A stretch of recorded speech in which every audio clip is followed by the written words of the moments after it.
Happy women's day सगळ्यांना. तर आई माझी गावाला गेल्यानंतर दुसऱ्या दिवशी मी ठरवलेलं घराचा सगळा कायापालट करायचा.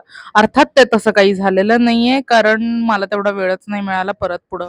तर आता सगळा पसारा इथनं काढलेला आहे. हे सगळं हे सगळं आवरायचंय, हे सगळं आवरायचंय.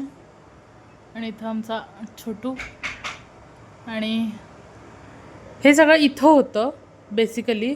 इथं कलर जातो ना तो, त्यासाठी इथं ठेवलेलं मी. ते वायर्स वगैरे आल्यात. अथर्व काय म्हणला, त्या वायर्स काढून असं आपण वरती चिकटवूयात, म्हणजे काय प्रॉब्लेम येणार नाही.